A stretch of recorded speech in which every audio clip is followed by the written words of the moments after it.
Imagine walking through a place where every corner feels like you've stepped into a different century. One moment you're passing a 13th century merchant's warehouse, the next you are standing beneath Baroque church spires, and a few steps later you find yourself sipping coffee in a square rebuilt after World War II. That place is Riga's Old Town, or Vecrīga, a district that has seen more rulers, wars, fires, and rebuildings than most cities experience in their entire lifetime. And yet, despite centuries of change, it remains one of the best preserved and most fascinating urban centers in Northern Europe. I've recently visited the city and was impressed by its beauty. In my next videos, I will explore some aspects of the city's urban planning and public transportation. Today, I will uncover the story of how Riga's Old Town developed, its history, urban planning, architectural styles, and land use patterns that make it not just a tourist attraction, but a living case study in how cities evolve across 800 years of history. Riga's story begins in 1201 when Bishop Albert of Bremen founded a settlement at the mouth of the Daugava River. The site was no accident. Riga sat at the crossroads of river trade routes from Russia and sea routes along the Baltic. Within decades, Riga became part of the Hanseatic League, a powerful trade network of more than 200 cities from Lübeck to Novgorod. By the 14th century, Riga was already a bustling port city with around 10,000 inhabitants, a large number for the medieval Northern Europe. Its old town grew around merchant guilds, warehouses, and churches, creating a compact grid of narrow streets. Unlike many medieval cities that grow organically without planning, Riga's Old Town shows signs of deliberate urban design. The street layout follows a semi-radial pattern centered around the Town Hall Square and St. Peter's Church, expanding outward toward the river and fortified walls. By the 15th century, Riga had 3 layers of defensive walls, a moat, and 8 main gates. The footprint of these fortifications still shapes the old town's edges today. The total area of Vecrīga is about 0.7 square kilometers, but within the small area are over 500 historic buildings, making it one of the densest concentrations of heritage architecture in Europe. Riga's Old Town is not a frozen relic, it's a survivor. Over 8 centuries, it has been destroyed and rebuilt multiple times. 1297 and 1484. Merchant guild conflicts led to fires and destroyed large parts of the city. 1621. Swedish occupation reshaped fortifications and added Baroque influences. 1710. The plague killed half of Riga's 30,000 residents, leaving many buildings abandoned.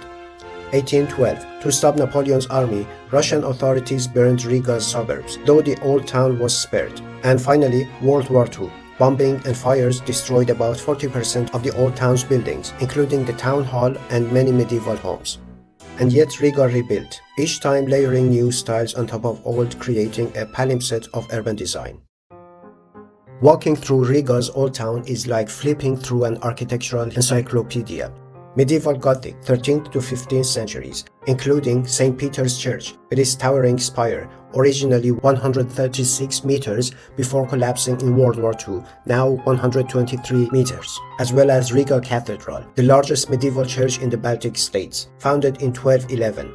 Renaissance and Baroque, 16th to 18th centuries. For example, Three Brothers houses, built between the 15th and 17th centuries, show the evolution of the Gothic to Renaissance facades, as well as Swedish-era buildings with ornate gables and wider windows.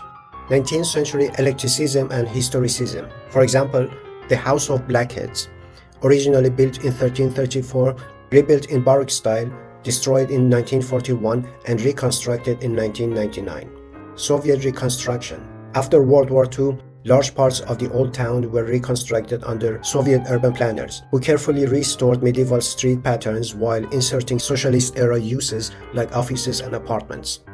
And finally, modern restorations. Since Latvia's independence in 1991, millions of euros have gone into heritage preservation. Today, more than 90% of old town buildings are under heritage protection. How is Riga's Old Town actually used?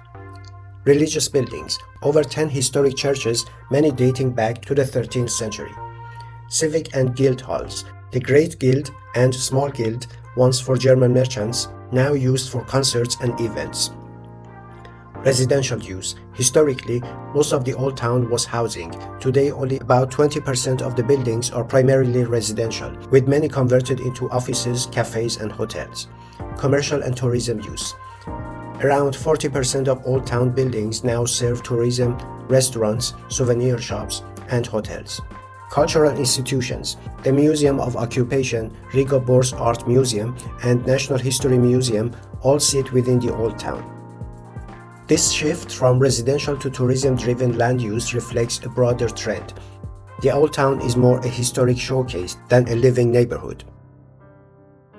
The fate of the old town changed dramatically in the mid-19th century when the Russian Empire demolished Riga's medieval fortifications. In their place, the city built the Boulevard ring, a green belt of parks and wide streets. This shifted Riga's urban growth outside the old town. By 1900, Riga's population exploded to 282,000, making it the third largest city in the Russian Empire after St. Petersburg and Moscow.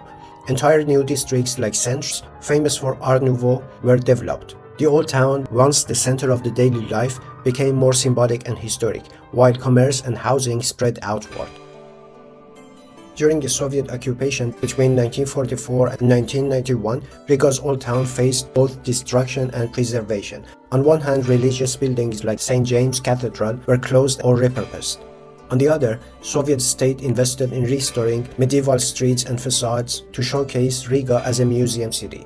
In 1967, the old town was declared a protected historic district, one of the first in Soviet Union. Ironically, it was under Soviet rule that much of Riga's medieval character was preserved. In 1997, Riga's old town was inscribed in the UNESCO World Heritage list, not only for its medieval architecture, but also for its unique layering of styles from Gothic churches to 19th century wooden buildings and 20th century reconstructions. Today, UNESCO recognizes about 0.7 square kilometers of old Riga, protecting over 500 structures. This status has boosted tourism. By 2019, Riga welcomed 3.5 million visitors annually, with the old town as the centerpiece. But being a UNESCO site brings challenges. In peak summer months, the old town sees up to 50,000 visitors per day, overwhelming its narrow streets. Rising rents and tourism mean fewer locals live in Vecrīga, reducing its authenticity. While much of the old town is pedestrianized, delivery vehicles and taxis still struggle with congestion. Installing modern infrastructure like fiber internet or heating systems in medieval buildings is costly and controversial. Urban planners must balance heritage protection with functional urban life. What makes Riga's old town special isn't just its monuments, it's how it embodies the city's identity across centuries. From German merchants to Swedish rulers, from Russian Empire builders to Soviet planners, every era left a mark. The old town reflects Riga's status as a bridge city between east and west, between sea and land, and between past and present.